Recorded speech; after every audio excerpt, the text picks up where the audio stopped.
Hello दोस्तों, तो चलिए आज हम बनाते हैं घर पे सेजवन की चटनी, मार्केट की स्टाइल और मार्केट से भी ज़्यादा अच्छी। तो चलिए देख लेते हैं हमें किन किन चीज़ों की ज़रूरत पड़ेगी। ये देखिए करीबन 100 ग्राम मैंने ले लिया है सूखी कलर वाली साबुत मिर्च। इसका तोड़ के मैंने बीज निकाल लिया है। और ये है करीबन 25 ग्राम घर में जो हम लोग यूज़ करते हैं तड़के में साबुत सूखी मिर्च है, इसका भी मैंने बीज निकाल लिया है। और ये करीबन 25 ग्राम है, क्योंकि बहुत ही स्पाइसी होती है इसलिए मैंने कम लिया है। और ये है 70 ग्राम लहसुन की कलियां, इसे अच्छे से छील लिया है। और ये है करीबन 30 ग्राम अदरक। तो चलिए सबसे पहले ये मिर्ची और इसको अच्छे से बॉईल कर लेते हैं ताकि सॉफ्ट हो जाए।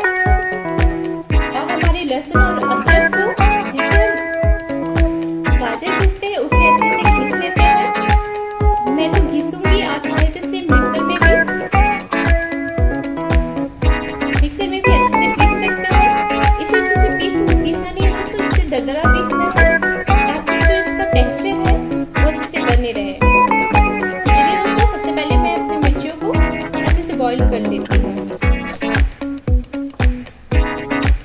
देखिए दोस्तों, मैंने दोनों मिर्चियों को अच्छे से बॉईल कर लिया हुआ है। ये देखिए पूरी तरह से सॉफ्ट हो गया हुआ है। ये देखिए, अब इसे पानी में से छान लूंगी और इसे अच्छे से दरदरा पीस लूंगी। और ये करीबन 2 चम्मच मैंने 2 छोटे चम्मच ले लिया है चीनी, और ये लिया है नमक स्वाद अनुसार, और ये 3 बड़े चम्मच टोमेटो केचप, और ये 2 बड़े चम्मच सोया सॉस है, और ये है विनेगर वाटर 2 बड़े चम्मच। चलिए फटाफट से अपनी मिर्चियों को पीस लेते हैं।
लहसुन थोड़ा सा गोल्डन ब्राउन हो जाना चाहिए। अदरक को ज़्यादा नहीं पकाना है, इसलिए मैंने लहसुन को पहले डाला था।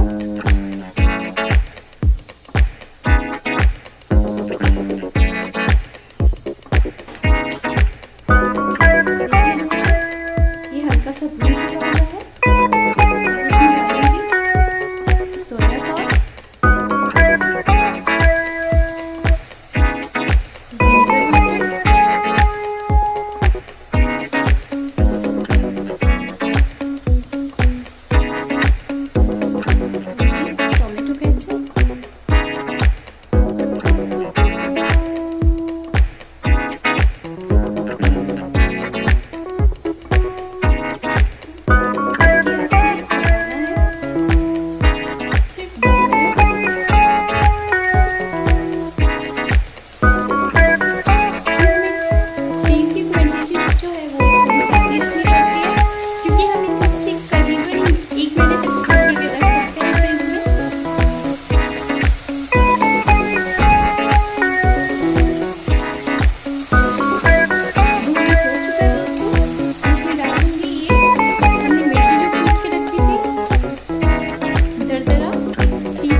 धो के डाल देती हूँ।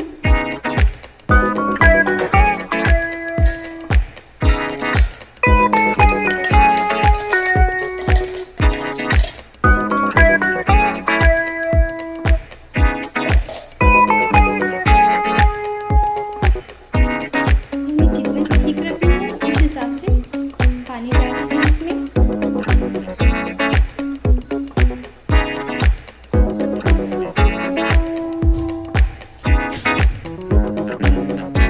इसमें थोड़ा सा और पानी पड़ेगा।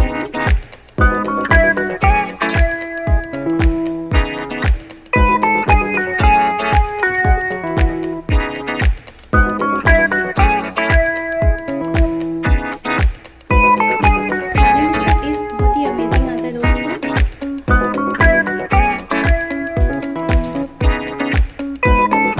इसका एक बार भी ट्राई कीजिएगा। इसे हम महीनों भर तक स्टोर करके रख सकते हैं फ्रीज में।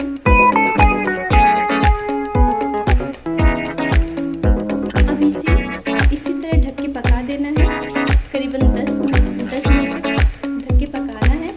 और इसे ढकना इसलिए है क्योंकि ये देखिए इस तरह से बबल उठ रहे हैं, जो छिटके पड़ते हैं बहुत सारे, तो आप जल सकते हैं, इसलिए इसे ढक दीजिएगा। और आपको ये गाढ़ी लग रही है तो आप इसमें और थोड़ा सा पानी ऐड कर सकते हैं।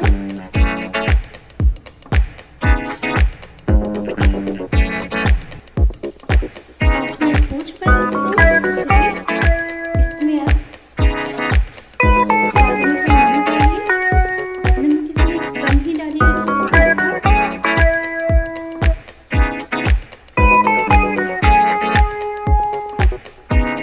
इस चटनी को ना मेरे परिवार में सभी पसंद करते हैं, बहुत पसंद करते हैं। और इसमें बहुत सारी चीज़ों के साथ खा सकते हैं, जैसे पराठों के साथ, मोमो के साथ, और फिर नूडल्स बनाते हैं उसमें। बहुत ही अमेजिंग टेस्ट है दोस्तों। आप एक बार खुद से घर में ट्राई करके देखिएगा, तब आपको पता चलेगा ये जो सेजवान चटनी कितनी टेस्टी है। मार्केट से भी काफ़ी ज़्यादा टेस्टी है ये। इसमें चीनी मैंने इसलिए डाला है क्योंकि ये बैलेंस बना के रखता है।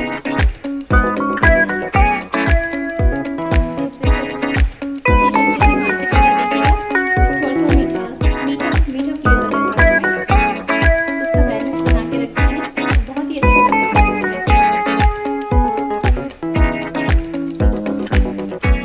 5 मिनट के लिए और इसे ढक के पका देती हूँ।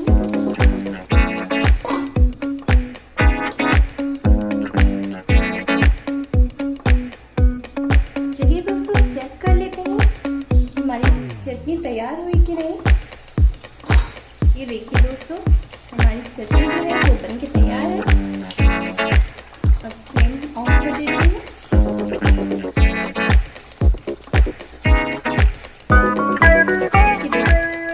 देखिए दोस्तों, इसकी थिकनेस जो है कितनी अच्छी है। इसकी खुशबू बहुत अमेजिंग है दोस्तों। इसका टेस्ट भी वैसे बहुत ही अमेजिंग है। अब इसे ठंडा करके एक एयर टाइट कंटेनर में आप इसे स्टोर करके रख सकते हैं फ्रीज में। करीबन 1 महीने के लिए आप इसे अच्छे से इंजॉय कर सकते हैं। चाहे आप पराठों के साथ खाएं, चाहे मोमो के साथ, चाहे